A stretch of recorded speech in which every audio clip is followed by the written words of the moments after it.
자, 여러분 안녕하세요. 여러분의 경제학 공부를 확 책임질 경제학장 박사입니다. 아, 경제학 소리만 들어도 머리가 지끈지끈 아프다고요? 괜찮습니다. 걱정 마세요. 오늘 저랑 같이 경제학 원론의 진짜 바이블이죠. 이준구, 이창용 교수님의 교재를 가지고 개방경제라는 걸 한번 제대로 아주 쉽게 파헤쳐 볼 거니까요. 우리 삶이랑 정말 가까운 얘기거든요. 자, 그럼 시작해 볼까요? 수업 시작하기 전에 우리 학생들한테 질문 하나만 던져볼게요. 자, 지금 다들 손에 스마트폰 하나씩 들고 있죠? 그 스마트폰이 과연 딱 한 나라에서만 만들어졌을까요? 아마 아닐걸요. 한번 생각해보세요. 안에 들어가는 카메라는 일본 거, 핵심 부품인 반도체는 우리나라 거, 멋진 디자인은 미국에서 하고, 조립은 중국에서 했을 수도 있고요. 그쵸? 이렇듯 우리는 이미 전 세계랑 아주 끈끈하게 연결된 세상에서 살고 있는 거예요. 이게 바로 오늘 배울 내용의 핵심입니다. 감이 좀 오시나요? 자, 오늘 우리가 어떤 순서로 이 개방경제를 탐험할지 한번 볼까요? 먼저 우리가 사는 세상이 얼마나 서로 연결되어 있는지부터 얘기해보고요. 그 다음엔 경제학의 기본 개념인 폐쇄경제가 뭔지 살짝 짚어볼 거예요. 그리고 나서 오늘의 주인공, 개방경제를 제대로 분석해볼 겁니다. 마지막으로 개방경제를 움직이는 중요한 시장들을 살펴보고 싹 정리하면서 마무리할게요. 좋습니다. 첫 번째 주제, 우리가 사는 연결된 세계경제. 부제가 멋지죠? 어떤 나라도 섬이 될 수 없다. 이게 무슨 말이냐면요. 교재에서도 정말 강조하는 부분인데 오늘날 이 세상에 다른 나라랑 아무런 경제 관계 없이 혼자서 모든 걸 다 해결하면서 사는 나라? 단 한 군데로 없다는 겁니다. 정말로요. 자, 그럼 이제 본격적으로 경제학 용어로 한번 들여다볼게요. 첫 번째는 바로 폐쇄경제입니다. 근데 방금 교수님이 혼자 사는 나라는 없다면서요? 맞아요. 이건 현실에 존재하는 게 아니에요. 그럼 왜 배우냐고요? 복잡한 걸 이해하려면 일단 좀 단순한 모델부터 시작해야 하잖아요. 바로 그런 이론적인 출발점이라고 생각하시면 됩니다. 폐쇄경제라는 건 말이죠. 이름 그대로예요.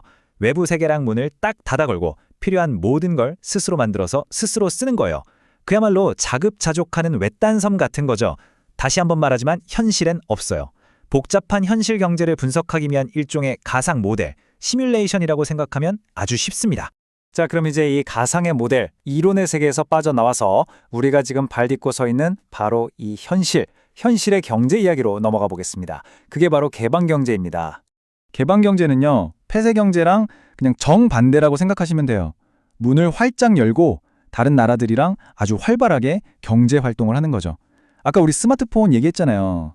물건이나 서비스를 수출하고 또 수입하고 돈 같은 자본도 자유롭게 막 왔다 갔다 하고요. 이게 바로 지금 오늘날 지구상에 있는 거의 모든 나라의 실제 모습입니다. 자, 이렇게 표로 딱 놓고 보니까 차이가 확 들어오죠? 왼쪽 폐쇄경제는 뭐다? 국제거래가 없는, 자급자족하는 그냥 이론상의 모델. 오른쪽 개방경제는 활발하게 거래하면서 서로 영향을 주고받는 바로 지금 우리의 현실. 여기서 제일 중요한 건 뭐겠어요?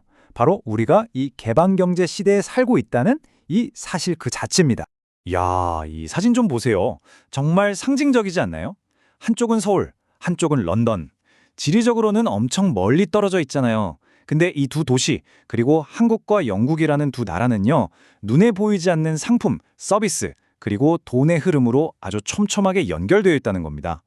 이처럼 오늘날 세계 경제는 거대한 하나의 네트워크나 마찬가지예요. 자, 이제 개방경제가 뭔지는 다들 감 잡으셨을 거예요. 그쵸? 근데 말이죠. 경제학자들이 꼭 이런 말을 해요.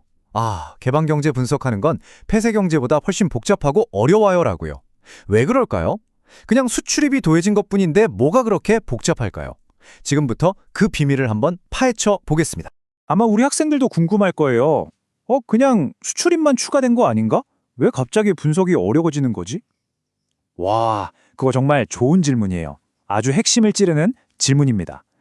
그 해답은 바로 개방경제를 움직이는 세계의 핵심 시장이 서로 얽혀있기 때문이에요. 개방경제를 제대로 보려면요, 이 세 가지 시장을 동시에 봐야 합니다. 첫째가 상품시장, 둘째가 화폐시장, 그리고 마지막으로 바로 외환시장이 등장합니다. 폐쇄경제에서는 앞에 두 개만 생각하면 됐거든요. 근데 개방경제는 나라끼리 거래를 해야 하니까 달러나 유로 같은 외국 돈이 오고 가는 이 외환시장이 추가되는 거예요. 그리고 제일 중요한 건 뭐냐면요. 이 세 시장이 마치 톱니바퀴처럼 서로 딱 맞물려서 돌아간다는 겁니다. 그래서 한쪽에서 뭔가 변화가 생기면 다른 쪽에도 줄줄이 영향을 미치는 거죠. 바로 이것 때문에 분석이 확 복잡해지는 거예요. 자, 좋습니다. 오늘 정말 중요한 개념들을 배웠는데요. 머리가 터지기 전에 깔끔하게 한번 정리하고 넘어가야겠죠? 오늘 배운 내용의 핵심만 딱딱 짚어보겠습니다. 첫째, 폐쇄 경제는 뭐다? 그렇죠. 현실을 쉽게 이해하기 위한 이론적인 모델이다. 둘째, 개방 경제는 상품, 서비스, 돈이 국경을 넘나드는 바로 지금 우리의 현실이다. 그리고 가장 중요한 셋째, 이 개방 경제를 제대로 이해하려면 상품, 화폐, 그리고 외환이라는 이 세 시장이 어떻게 서로 영향을 주고받는지 함께 봐야 한다는 것. 이 세 가지 꼭 기억하셔야 합니다. 아시겠죠?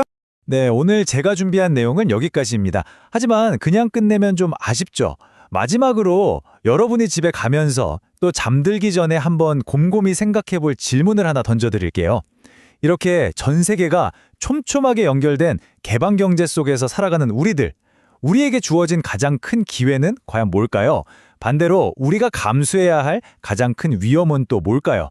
이 질문에 대한 답을 한번 스스로 찾아보시기 바랍니다.